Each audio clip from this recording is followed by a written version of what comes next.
Hello guys, welcome to my channel pigeons lover চ্যানেলটিতে আপনাদের সবাইকে স্বাগতম। আশা করি আপনারা সবাই ভালো আছেন। তো আবারও চলে আসলাম নতুন একটি ভিডিও নিয়ে। আজকের টপিকসটি হচ্ছে কবুতরের জোড়া দেওয়ার পদ্ধতি। আসলে জোড়া দেওয়ার পদ্ধতি না, মানে এক জোড়া হাই ফ্লায়ার বেবি পাওয়ার জন্য, মানে আপনি হাই ফ্লায়ার বেবি পাওয়ার জন্য কি ধরনের পেয়ার করবেন, কি ধরনের জোড়া দিবেন সেই সম্পর্কে জাস্ট কথাটা বলবো আজকে। তো এর আগেও আমি কিছু ভিডিও তৈরি করছি যে হাই ফ্লায়ার কবুতর জোড়া দেওয়ার পদ্ধতি বা কবুতর জোড়া দেওয়ার পদ্ধতি, এই ধরনের এরকম টাইপের একটা টাইটেল দিয়ে ভিডিও ক্রিয়েট করছিলাম।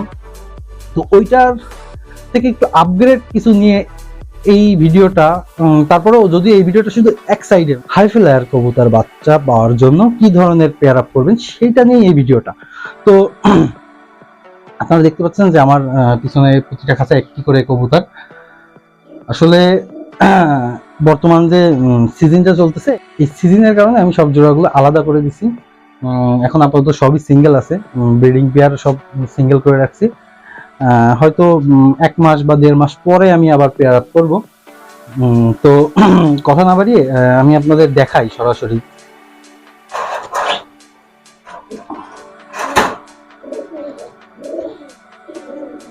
দেখেন, আপনারা সবাই জানেন যে আমার শিয়ালকুটি কবুতর খুবই পছন্দের একটা ব্রিড। কেন পছন্দ? নিশ্চয়ই এর ভিতরে ওই গুণগুলো আছে যার কারণে আমার খুব পছন্দ। তো আপনারা এও দেখছেন যে আমি আর একটা শিয়ালকুটি আছে, এখানে নরটা রয়েছে, মাঝিটা সিঙ্গেল করা। তো এই জোড়াটা আমি ক্রস করি না, আমি জোড়াটা ডাইরেক্ট রাখছি এই কারণে, কারণ ওই যে আমি সবসময় যে কথাটা বলি যে কবুতর জোড়া দিতে হবে আমরা কি চাই সেইটার উপর ভিত্তি করে। আমি এই পেয়ার থেকে চাইছিলাম যে জাস্ট এর ব্লাডের পিওর বেবি, সো আমি হচ্ছে গিয়ে এর সাথে ক্রসিং করে নিয়ে এর সাথে এর একটা মায়া দিয়েই বাচ্চা করতেছি, যে পিওর শিয়ালকুটি বাচ্চাগুলো বের হচ্ছে আমার।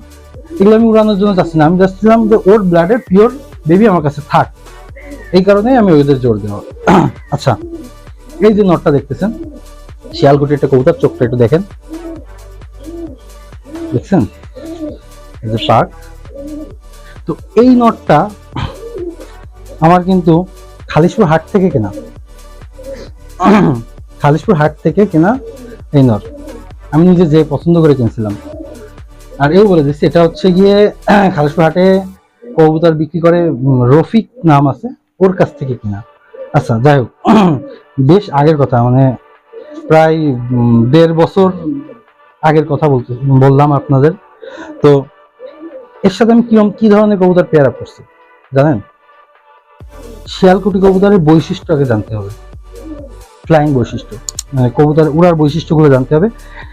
এই কবুতর শীতকালে ভালো ওড়ে, আচ্ছা গরমকালে ভালো দম দিতে পারে না, ওদের ভিতরে এরকমই গুণ। তবে একটা যে গুণটা সব থেকে ভালো সেটা হচ্ছে গরম হোক শীত হোক যতটুকুই উড়বে না কেন এরা বাসায় নামতে পারে। এরা যদি অন্ধকারও হয়ে যায় এরা খুব সুন্দর বাসায় আসতে পারে। এইটুকু আপনারা সবাই জানেন, বিভিন্ন পাকিস্তানি উস্তাদ বিভিন্ন ভিডিওতে এই কথাগুলো বলছে, তাই না? তো এর এই গুণগুলো আমরা দেখলাম। এবার আসি কামাগার নিয়ে আসি।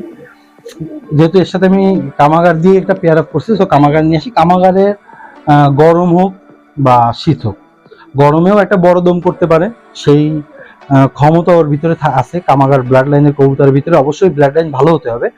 আর শীতকালে তো এরকম দেখা যাচ্ছে যে ভালো ব্লাড লাইনের কামাগার কবুতর সকালে উড়াইছে, সন্ধ্যা হয়ে গেছে, কিন্তু ওর দম বা উড়ার শেষ হয় নাই, ও বাসায় নামতে পারেনি, বা কামাগার কবুতরের ভিতরে হারায় যাওয়ার সম্ভাবনাটা একটু বেশি থাকে। তো কিন্তু দম অনেক বেশি। আবার শিয়ালকুটির ভিতরে দম একটু কম।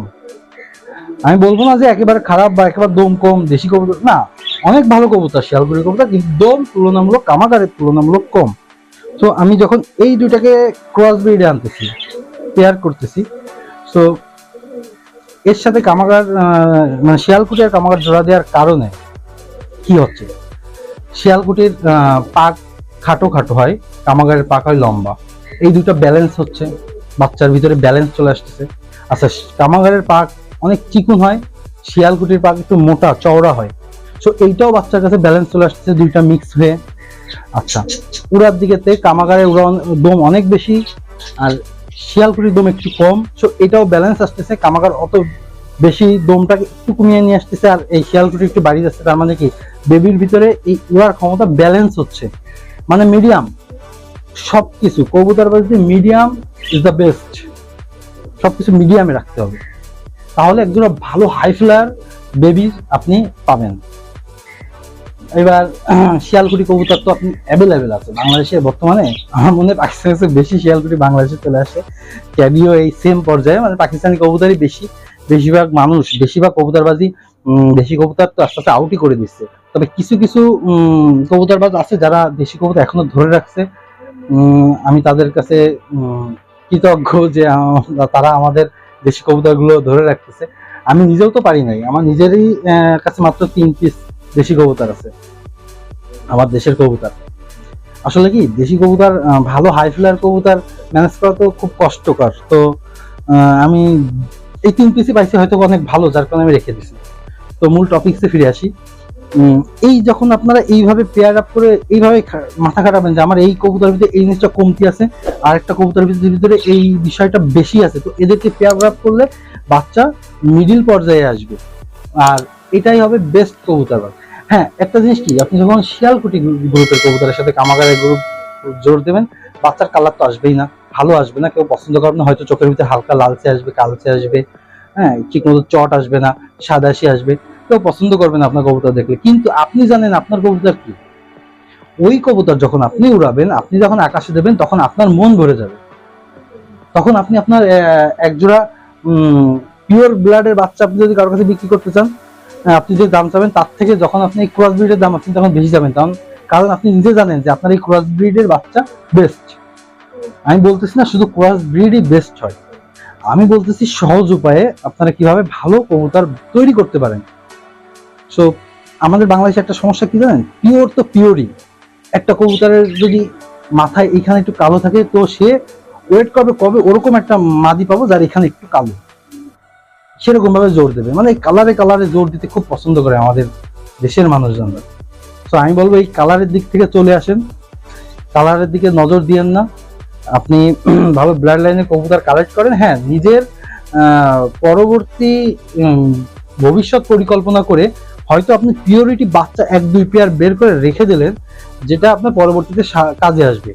কিন্তু যে আমি পিওর বাচ্চা বের করবো, সবসময় পিওর লাগবে আমার, এই দিকে আপনারা জড়ায়েন না। আপনার পিওর বাদ দিয়ে ভালো কবুতর তৈরি করার চেষ্টা করেন। পিওরিটি তো কালাচুরাও তৈরি করতে পারে ভাই, কিছু মনে করেন না। আসলে দুই জাত একই জাতের কবুতর, একই কালারের কবুতর জোর দিয়ে রাখলাম, একই কালারের বাচ্চা বেরোচ্ছে, কি এমন আছে এর ভিতরে? এর ভিতরে কোনো ক্রেডিট নাই তো। ক্রেডিট তো ওইখানে যখন আপনি ক্রস করেন বা যাই করেন, আপনার মেধা খাটিয়ে যখন কাজ করবেন, আর সেই বাচ্চা যখন ভালো রেজাল্ট হবে, আপনি মনের ভিতরে একটা শান্তি পাবেন, আর গর্ব করে বলতে পারবেন যে এটা আমার তৈরি করা বাচ্চা। এটাই এইখানেই কবুতরবাজির গর্ব। যাই হোক, আপনারা আমার নটটা দেখলেন, এর সাথে আমি ক্রস করতেছি যে মাদিটা দিয়ে, কামাগারা মাদি, ওইটাও আপনাদেরকে একটু দেখাই। নটটা তো বললাম যে খালিশপুর হাট থেকে কিনা, মাত্র 1000 টাকা দিয়ে কিনা ছিল আমার শিয়ালকুটি নটটা।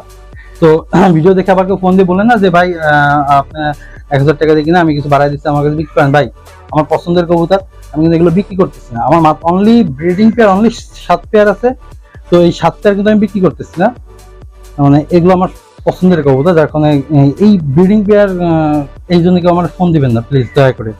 তো এই যে দেখতেছেন, এই মাদিটার সাথে আমি এটা ক্রস করতেছি, মদ্দা তো বললাম 1000 টাকা দিয়ে কিনা। আচ্ছা, এই মাদিটা 18 সালে কিনা, 18 সালে কিনা। বিক্রয়.com এ একজনের একটা পোস্ট দেখছিলাম, তখন 9 পাকের একটা কবুতর ছিল, সোনারাঙ্গা বাড়ি, তার নাম আমার মনে নাই কারণ অনেক আগের কথা। তো তার কাছ থেকে আমি 2500 টাকা দিয়ে কবুতরটা কিনে আনছিলাম। সেই সময় কিন্তু পাকিস্তানি কবুতর হিউজ পরিমাণ দাম, হ্যাঁ, আর পাকিস্তানি কবুতর এত অ্যাভেলেবেল ছিল না। তো সেই টাইমে মানে আমার বাসার সব থেকে পুরাতন কবুতর হচ্ছে এটা, এর থেকে পুরাতন আর কোনো কবুতর নাই। তো এটা ওই টাইমে 9 পরে ছিল, আর এখনো আমার কাছে আছে।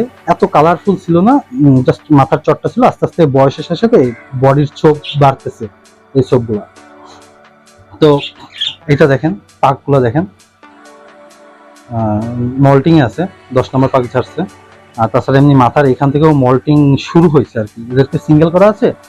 এই যে পাক, এই মাদিটার সাথে এই মদ্দারে যে আমি প্রথম জোর দিচ্ছি তা না, এটাকে আমি অনেকগুলা কবুতর দিয়ে ট্রাই করছি, প্রতিটা বাচ্চা আমি ভালো পাইছি, প্রতিটা বাচ্চা এই মাদির সাথে জোড়া দেওয়ার পরে।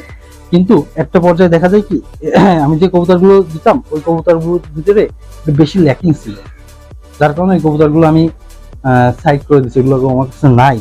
তো কবুতর জোড়া দেওয়ার আগে আমি অবশ্যই যে জাতের কবুতর কালেক্ট করি না কেন, মনে করেন যে এই যে কামাগার কবুতর, তো এর ভিতরে 100% থাকতে হবে, পারফেক্ট কবুতর হতে হবে। ওটা শিয়ালকুটি কবুতর, ওইটা ওর ব্লাড লাইনে বা ওর জাতের ভিতরে 100% থাকতে হবে, কবুতর হিসাবে 100% হতে হবে, সবকিছু পারফেক্ট কবুতর হতে হবে। এইবার ওর ওই শিয়ালকুটি ও পারফেক্ট, কিন্তু ওর জাতের ভিতরে যে গুণগুলো আছে, যে অল্প কম ওরা, মানে অতিরিক্ত বেশি উড়া নেই, আবার বাসি ফেরার ক্ষমতা আছে। আর এইটা আবার আপনার এইটা মিন করে আপনারা জোর দিবেন। আবার দেখলেন না যে আমার একটা কবুতর অনেক ভালো, আমি খারাপ একটা কবুতর কিনে এনে জোর দিলাম বাচ্চা ভালো হবে, তা না। আপনার দুইটা কবুতরই ভালো ব্লাড লাইনে, পিওর ব্লাড লাইনে কবুতর হতে হবে।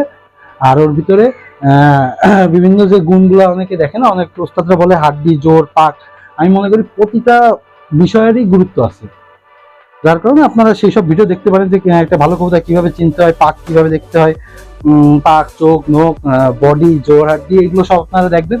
আর তারা তো অবশ্যই জ্ঞানী মানুষ, তাদের ওইগুলো শুনে ওই হিসাবেই আপনারা কবুতর কালেক্ট করবেন। আর জোড়া দেওয়ার ক্ষেত্রে আপনারা এরকমই জোড়া দিবেন যে কামাগার অথবা ট্যাডি, যেগুলো একটু লং দম করে আর পাকগুলো চিকুন চিকুন, এই ধরনের কবুতরের সাথে আপনি শিয়ালকুটি কবুতর জোড়া দেবেন। ইনশাল্লাহ আমি গ্যারান্টি দিচ্ছি বাচ্চা অনেক ভালো হবে, যদি আপনার কবুতর পারফেক্ট হয়, যদি আপনার কবুতর পিওর ব্লাড লাইনের বা ব্লাড লাইন ভালো হয়, এবং সব থেকে বড় কথা কি কবুতরের সব গুণগুলা থাকে, সব দিক থেকে যেন কবুতর ভালো হয়, তারপরেই তো আপনি জোড়া দেবেন। মানে আপনার মূল পয়েন্টস হচ্ছে কি আপনি কবুতর কালেক্টই করবেন ভালো দেখে, আর তারপরে আনার পরে আপনার খাবে যখন এখন সব ভালো কবুতর, এখন আপনি কি চান সেইটার উপর ডিপেন্ড করে আপনি ওই থিওরি অনুযায়ী জোড়া দিবেন, ইনশাল্লাহ ভালো রেজাল্ট পাবেন। তো ভিডিও আর বেশি বড় করবো না, অনেক কথাই বললাম। মাদিটার চোখটা একটু দেখেন।